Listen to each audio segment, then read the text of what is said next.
The Rice Field Day is once a year, and it's basically a celebration of the research and the variety development that's going on here at the station for the rice growers of the state of California. Now, we also have a business meeting at the program here at the Rice Experiment Station Field Day. During that part of the program, we basically have an update from the financial statements, the Rice Research Trust, the California Cooperative Rice Research Foundation updates, and then we also provide awards.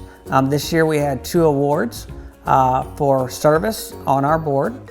We also have the Dr. Marlon Brandon Scholarship, where we provide a scholarship from the Rice Research Trust and the Marlon Brandon Foundation to a student that is working and doing research in rice.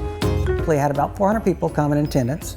We have our main station tour, and then we also have a weed science tour that's in another section of the farm on Hamilton Road.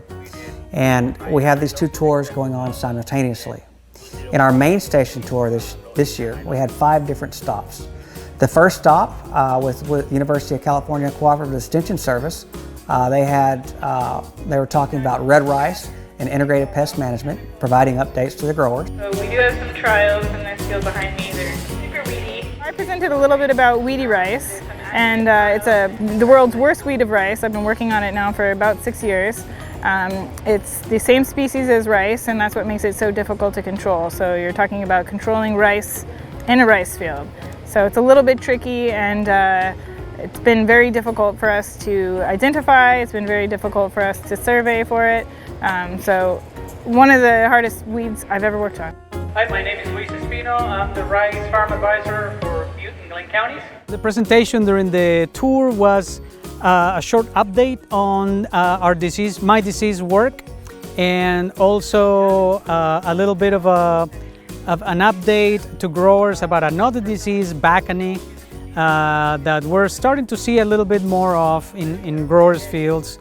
And this is a disease that is seed-borne, and so it's in the seed. There's a good treatment for it, but I think some growers may not be treating the seed, and that's why we're seeing more of it.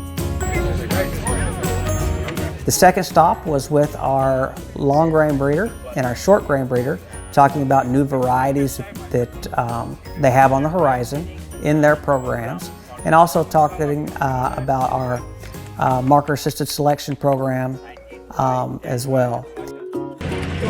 And then the third stop on the main station was with our UC Davis agronomists and entomologists, Bruce Lindquist and Ian Grettenberger, and they were providing updates of their research for their areas. The fourth stop was with our Calrose medium grain breeder, Dr. Teresa De Leon, and she talked about some new medium grains on the horizon, and the biggest one is our first Calrose, California Calrose variety with the Roxy trait, which is a new herbicide resistance that's being developed. And so she talked about that as well. And then the last stop was Dr. Kent McKenzie. And Dr. McKenzie talked about the new Roxy herbicide rice production system, what Roxy is, how it's going to be used, and some research that we're doing here on station with that herbicide technology as well. We're going to show you 4 of them, but we do have others which look very promising too. The subsequent tour was at the weed science area. This was with Dr. Qasim Al-Khabib. He's a weed scientist with the University of California, Davis. He has approximately 20 acres that he puts in production with weed science research.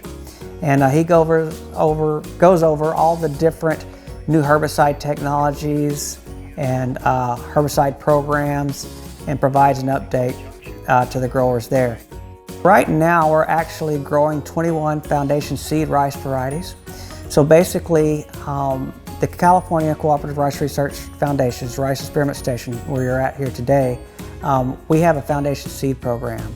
About 95% of all the rice that's grown in the state of California originates right here at the Rice Experiment Station. We have a lot of things that are going on here at the station at our field day, but probably one of the bigger highlights is after the field tours are over and the business session's over, we have a catered meal.